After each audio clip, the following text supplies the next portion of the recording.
Hello friend, मैं रंजीत आज आपके लिए लेके आया हूँ जूरिस्प्रूडेंस का एक न्यू चैप्टर। आप जो हम देखेंगे history of pharmaceuticals legislation in India.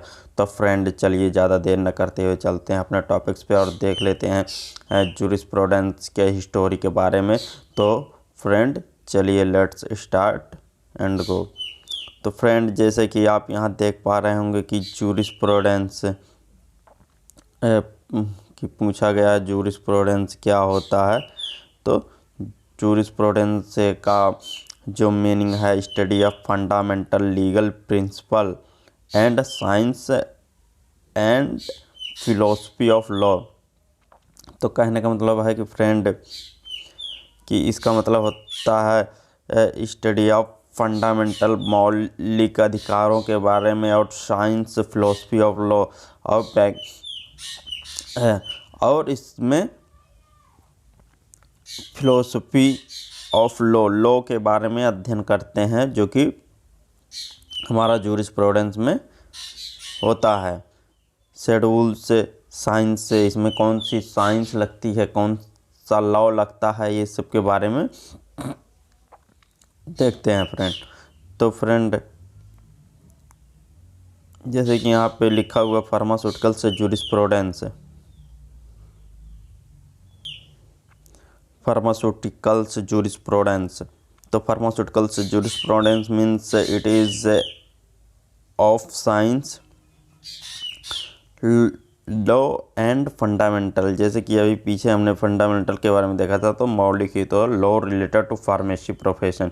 तो कहने मतलब होता है कि फ्रेंड इसमें साइंस ऑफ लॉ पढ़ाया जाता है और फंडामेंटल जो मौलिक लॉ होते हैं, कौन कौन से फार्मेसी से रिलेटेड लॉ होते हैं, उनके बारे में पढ़ाया जाता है। जैसे कि फ्रेंड यहाँ पे एग्जांपल के तौर पे दिया है covers law, rules, regulation, medicine, यहाँ पे रेगुलेशन ऑन मेडिसिन, कॉस्मेटिक, इन सारे के बारे में फ्रेंड पढ़ाया जाता है। जैसे कि उसमें पढ़ाई हो गई, फार्मेसी प्रोफेशन से पढ़ाई हो गई, या रेगुलेशन ऑफ मेडिसिन हो गया, नारकोटिक्स वगैरह मेडिसिन आती है, कॉस्मेटिक जो आती है, तमाम मेडिसिन जैसे कि उसमें उसकी प्योरिटी, क्वालिटी, इन सब में है रूल्स रेगुलेशन देखा जाता है फ्रेंड कि अच्छे तरीके से प्रॉपर रूप से आईपी इंडियन फार्माकोपिया को फॉलो किया गया है कि नहीं, इन सब को देखा जाता है फ्रेंड। तो फ्रेंड आगे चलते हैं। जैसे कि pharmaceuticals legislation, pharmaceuticals legislation is are the role related to pharmacy profession. तो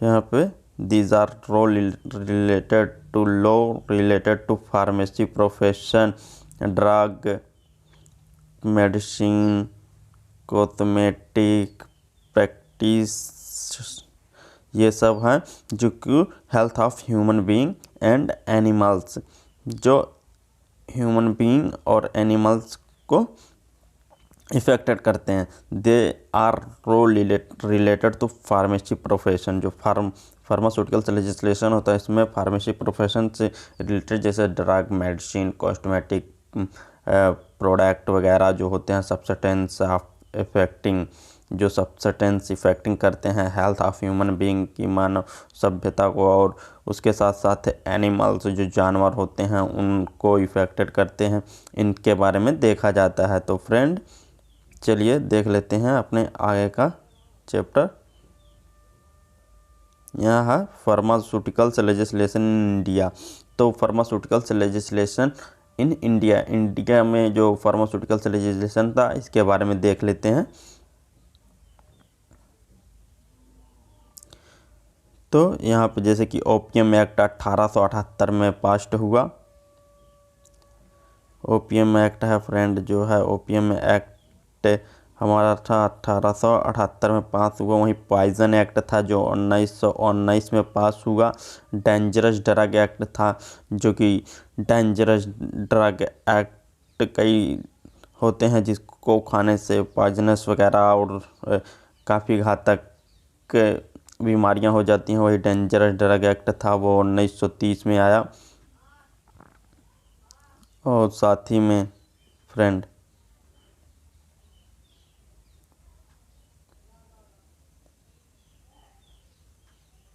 वहीं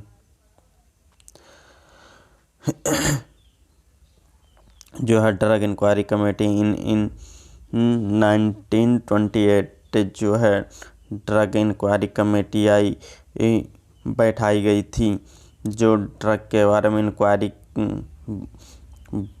करे। उसके बारे में 1928 में इसका गठन हुआ, इस्टेब्लिश किया गया गवर्नमेंट ऑफ इंडिया ऑन 11 अगस्त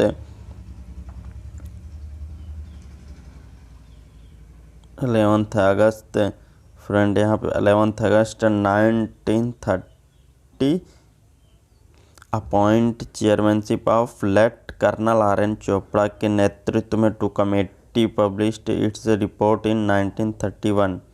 कहने का मतलब government of India on 11 August 1930 में appoint chairmanship of left colonel Chopra के नेतृत्व में कमेटी का गठन हुआ, जो कि 1931 में पूरा रिपोर्ट करना था, रिपोर्ट इन 1931।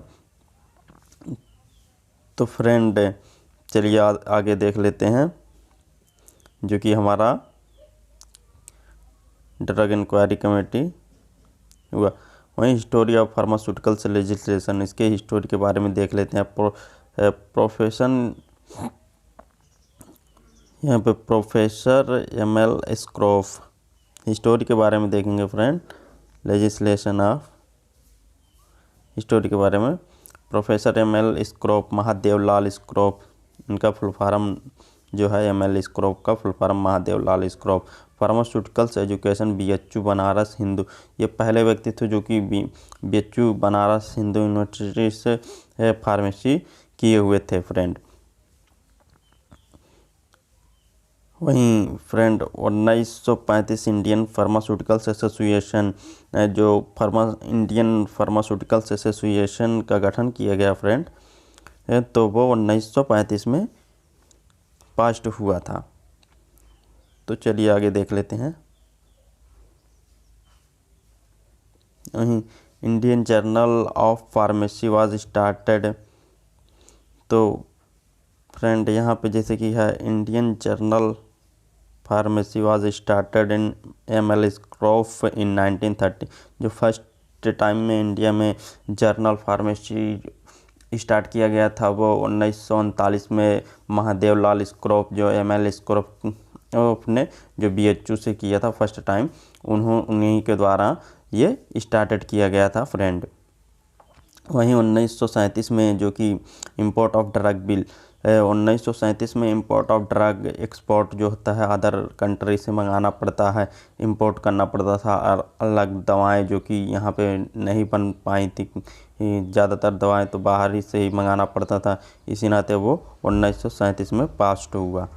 वहीं 1940 में ड्रग बिल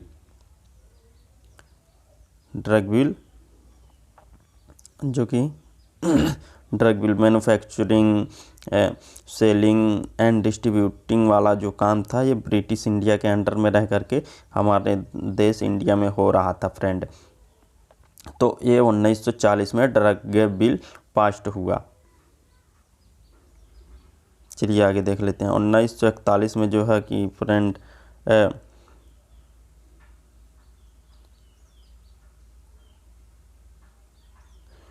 1941 में जो फ्रेंड है drug technical advisory board DTAB का गठन हुआ, ड्रग टेक्निकल एडवाइजरी बोर्ड का गठन हुआ। वहीं फ्रेंड यहाँ पे आपको दिखाई ना दे रहा हो, बट ये थोड़ा सा धुंधला दिखाई दे रहा हो, यहाँ पे सेंट्रल कलकत्ता, तो जो कि है सेंट्रल कलकत्ता दिखाई दे रहा है। इस बीच में फ्रेंड सेंट्रल ड्रग लेबोरेटरी, यहाँ ड्रग लेबोरेटरी कहाँ पे है इंडिया का, ये फ्रेंड बहुत ही इम्पोर्टेंट क्वेश्चन है जो कि पूछा जाता है कि सेंट्रल ड्रग लेबोरेटरी कहाँ पे है, तो ये बताएंगे आप कलकत्ता, जो कि प्रेजेंट है हमारा सेंट्रल ड्रग लेबोरेटरी। ये काफ़ी इम्पोर्टेंट क्वेश्चन है फ्रेंड, इसे नोट डाउन कर लीजिएगा। और चलिए आगे चलते हैं। यहाँ पे फ्रेंड जैसे कि 1945 में drug rule under the drug act of 1940 establish drug act modified from time to time act cover cosmetic ayurvedic Unani homeopathy medicine was some respect. कहने का मतलब कि 1945 में जो है हमारा ड्रग एक्ट ऑफ इस्टेब्लिश किया गया 1940 में, उसके साथ ड्रग एक्ट जो था मॉडिफाई भी होता रहा टाइम टू टाइम, और वो किन किन चीज़ों के लिए था, आयुर्वेदिक, होम्योपैथी और कॉस्मेटिक कवर, इन सबसे रिलेटेड था फ्रेंड। तो चलिए आगे देख लेते हैं। यहाँ 1940 government pharmacy bill, pharmacy education in India.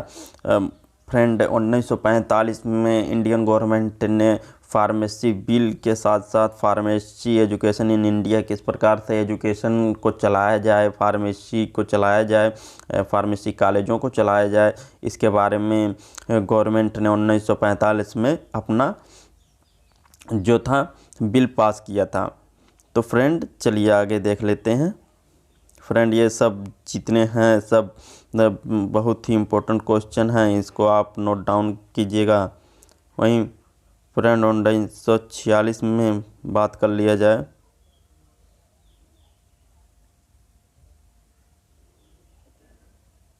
उन्नीस सौ 46 में फ्रेंड जो है आपका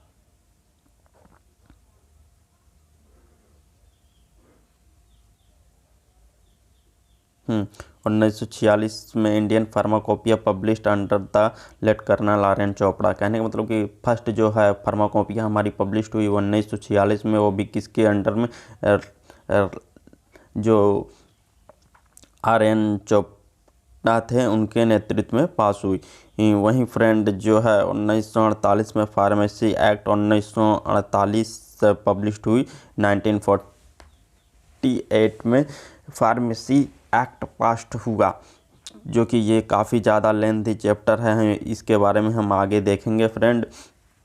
वहीं जो है 1948 कहने को 1948 में Indian pharmacopoeia community chairman of late B N Ghosh के नेतृत्व में कमेटी का गठन हुआ, जिसमें doctor B N Ghosh chairman थे। वहीं फ्रेंड आगे देख लेते हैं कि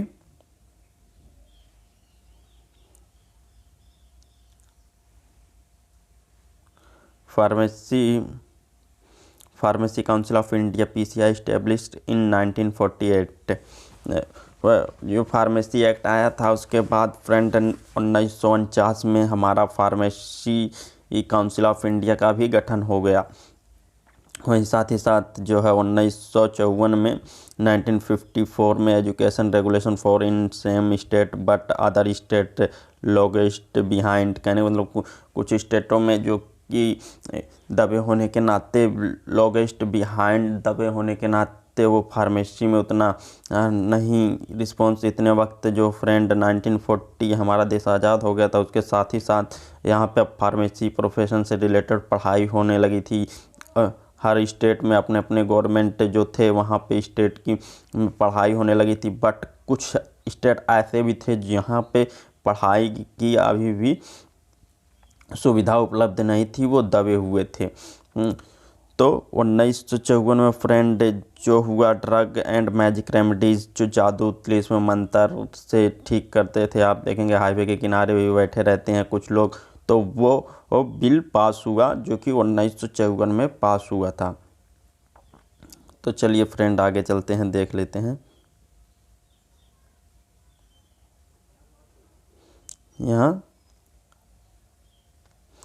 act 1940 was passed misleading advertisement cure pills all, जैसे कि वहाँ मैजिक ड्रग रेमेडीज जो होता है, इसमें क्या होता है कि फ्रेंड एक ही दवा से सभी बीमारियों को ठीक किया जाता था। इसके मिसलीडिंग एडवर्टाइजमेंट के बारे में रेगुलेशन करने के लिए पास हुआ था कानून 1954 में ही। वहीं 1955 की बात कर लीजिए तो मेडिसिनल एंड टॉयलेट प्रिपरेशन जो कि पास हुआ था हमारा 1955 में पास हुआ था फ्रेंड। तो चलते हैं आगे देख लेते हैं।